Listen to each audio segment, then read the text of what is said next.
Welcome to a special edition of Apple Bites, sponsored by Limerick Post TV.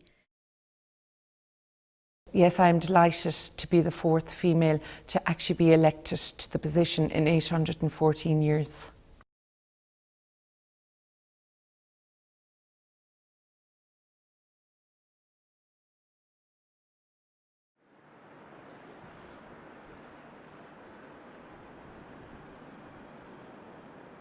Congratulations on your election as Mayor, Maria. How does it feel to finally become Mayor after many years as a councillor? Well, I suppose I'm on the City Council for the last 11 years and everybody has an ambition to be Mayor of Limerick at some stage. For me personally, it was a great achievement, and I suppose the people that I'm happiest for, first of all, are my family, and my father especially, having been Mayor 32 years ago, but also for the people who put their faith in me, the people in Limerick City South. Only for them I wouldn't be on the City Council, and obviously as Mayor I intend representing all people from all walks of life within the city. Your father was Mayor of Limerick many years ago, Maria, and he welcomed Pope John Paul to the city. How does it feel now to follow in his footsteps? My father was first elected Mayor 32 years ago and served a 2-year term back to back, and yes, he was Mayor when the Pope came to Limerick, and it was a great honour both for our family and for himself especially.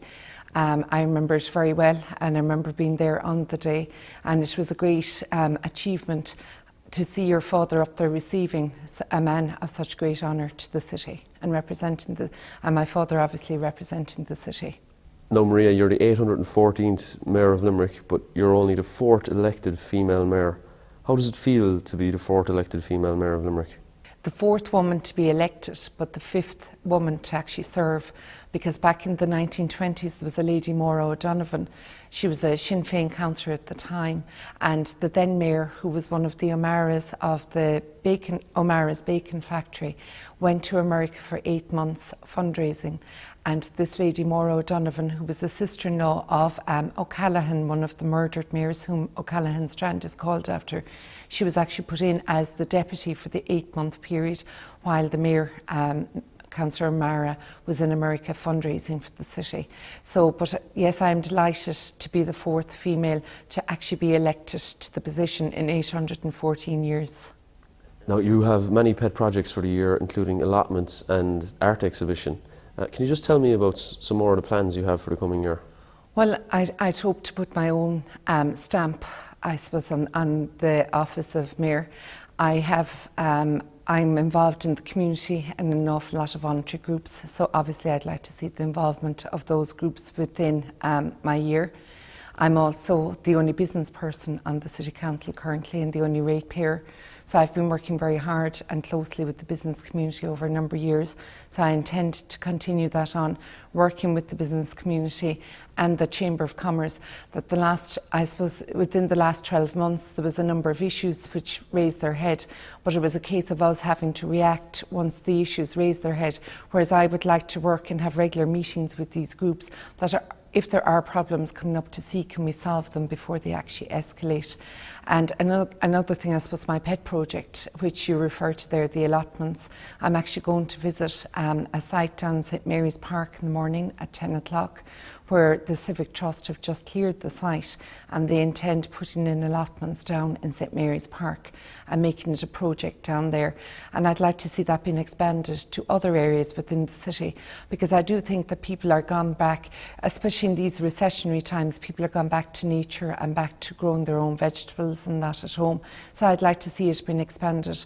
And on board BIA actually come along and they provide courses and tuition and help, and would-be growers are shown how they can progress their projects. As Mayor of Limerick, you'll be seen throughout the country and throughout the world as a representative of the city. What kind of image do you want to get across? Limerick is a very positive place, and it's a great city both to work in, to live in, and to come to. And certainly my message would be very positive. In my mayoral speech the other night, I referred to the fact by working together, that we can make things happen. And what I don't want is, I don't want groups going off, we'll say in different areas and all trying to achieve the main thing. What I'd like to do is see groups that are like-minded coming together, but to achieve positive things for our city. Another thing I refer to is litter.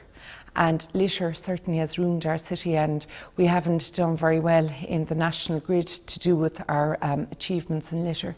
The City Council have been working on cleaning up areas, the business community are working on cleaning up areas, residents associations. So I'd like to see greater encouragement of these groups coming together, and to see, you know, to encourage people that if there isn't a bin around, to take it home with them, whatever. We have to try and achieve a litter-free zone within the city, I think, to create.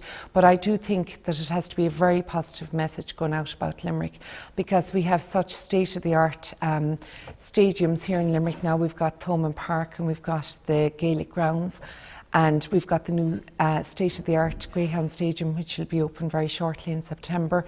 So we've got a number of things on the sporting side. We've got a number of cultural events like the Hunt Museum. We've got the old Franciscan Church, which is now going to be a theatre-style building. We've got you know, libraries, we've got the Bell Table. You know, there are so many things going on in Limerick, and we really have an awful lot to offer people from other cities and countries as well.